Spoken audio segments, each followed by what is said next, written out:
Olá pessoal, vamos então dar continuidade à leitura de Marcos, capítulo 14. Faltando 2 dias para a Páscoa, os religiosos já armavam um plano para matar Jesus, fora da festa para não dar na vista do povão. Enquanto Jesus estava na casa de um sujeito que tinha lepra, chamado Simão, veio uma mulher com um creme mó cheiroso e caro e começou a fazer um tratamento capilar em Jesus ali mesmo. Os simpatizantes do socialismo já começaram a dar chilique, pois diziam que aquilo era um desperdício e que deveriam ter vendido e repartido o dinheiro com os pobres. Mas Jesus disse: parem de perturbar essa mulher, pô. Vai ter pobre para sempre, para vocês poderem repartir o que tem.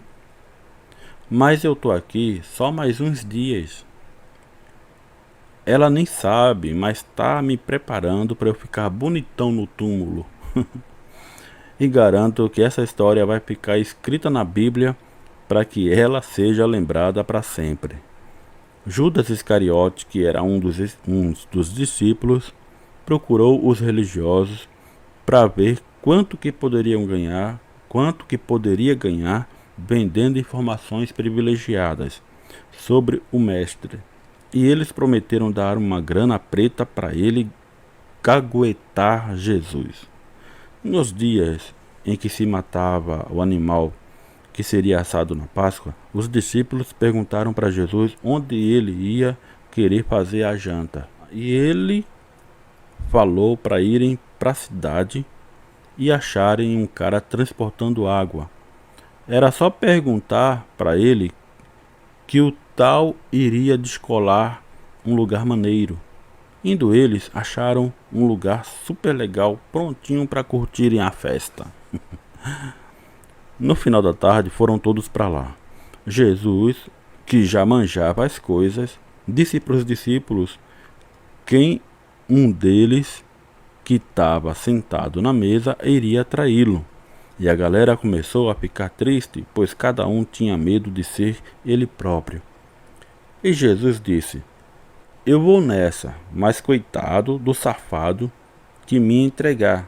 Seria melhor esse maluco não ter nascido. Aí pegou o pão e dividiu em pedaços, repartindo com todos. E disse: peguem aí, galera. Comam, porque esse é o meu corpo. Também pegou um copão de vinho e, agradecendo ao Pai por ele, deu para todo mundo beber e disse: isso é o meu sangue que marca uma nova aliança e que está sendo derramado por muitas pessoas. Aproveitem, porque não irão beber dele até o dia que chegarem no reino de Deus. Então cantaram uma música. Aí ele abre parênteses aqui e colocou: não tinha ministério de louvor entre os discípulos. Fecha parênteses. E foram para o Monte das Oliveiras. Jesus já avisou que todos eles iam se cagar de medo e vazar. Pois quando o pastor é ferido, as ovelhas fogem mesmo. E também disse que os encontraria na Galiléia depois. Pedro, querendo dar uma de machão, disse que não iria fugir nem a pau. E Jesus disse: antes do galo cantar 2 vezes, você já vai ter mijado no barranco 3 vezes. Mas Pedro achava demais e dizia que preferia morrer do que passar por isso. Foram então para um lugar chamado Getsemane e deixou os discípulos morgando enquanto ia orar. Levou só Pedro, Tiago e João junto. E ele estava angustiado pra caramba. Dava para ver o desespero na cara e orava: Paizinho, você é que manda nessa bagaça toda. Então, se rolar, alivia o meu lado. Mas se não rolar, Então que seja como o Senhor quer. Virando-se, viu Jesus que os 3 que foram junto tinham dormido. Ele deu um esporro na galera e disse para que ficassem espertos, porque o espírito está pronto, mas a carne da gente não colabora. E voltou a orar as mesmas coisas. Aí pegou os malas dormindo de novo e deu o esporro novamente. Depois de ter orado pela 3ª vez, liberou a galera para dormir, pois estava chegando a hora dele ser preso. Algum tempo depois, Jesus acordou todo mundo e disse: "Bora lá que o X9 está chegando." E nisso, Judas, na maior cara de pau do mundo, beijou Jesus no rosto enquanto dizia: "Mestre, mestre." O safado tinha combinado com os guardas de prenderem quem ele beijasse. E assim, o filho da mãe entregou Jesus. Continuando então, capítulo 14 do Evangelho de Jesus Cristo, segundo escreveu Marcos. Continuando. Os guardas voaram em Jesus e o prenderam. Um dos que estavam ali pegou uma espada e cortou a orelha de um estagiário dos religiosos. E Jesus disse: "Eu estava todo dia lá no templo ensinando. Por que não me prenderam lá? Precisavam vir armados como se eu fosse um criminoso?"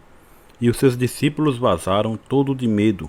Inclusive, tinha um cara que estava pelado, enrolado apenas no lençol. Mas como os guardas seguraram no pano, ele saiu correndo pelado mesmo. Pedro acompanhava tudo escondido, observando de longe os guardas que prenderam Jesus, e se misturou no pátio do templo, para onde o levaram. Lá tinha um monte de gente contando mentiras a respeito de Jesus para incriminá-lo, mas as histórias não batiam.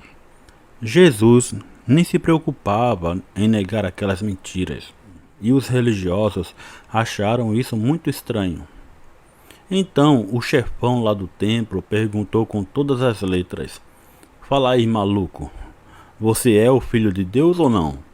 E ele respondeu: "Eu sou, e fica na miúda, que logo eu vou estar à direita de Deus, sentado numa nuvem igual ao Goku." O chefão deu um chilique louco e disse que não precisavam de mais nada para o condenarem à morte, e os crentes cuspiam nele, cobriam o seu rosto e davam-lhes bicudos só para perguntarem, zombando: "Fala aí, quem foi que te bateu?" Pedro continuava lá mocado, mas a moça que servia café reparou bem nele e disse: "Ué, você não é também do bando de Jesus?" Para não ser descoberto, negou e disse que nem sabia do que se tratava. O galo cantou bem naquela hora. Quando a mulher comentou isso com outras pessoas, Pedro novamente disse que não sabia nem do que ela estava falando, e o galo cantou de novo. Aí outras pessoas, olhando bem para ele, o reconheceram, e para fugir do flagrante começou a xingar e a jurar que não conhecia Jesus. Aí o galo cantou pela 3ª vez, caindo então a ficha de Pedro. Ele na mesma hora lembrou de tudo que Jesus disse e saiu de lá chorando feito uma criança. Portanto, esse foi o Evangelho de Jesus Cristo, segundo escreveu Marcos, parafraseado pelo pastor Ariovaldo Carlos Júnior na Bíblia Freestyle. E vamos seguindo para o capítulo 15, Jesus perante Pilatos.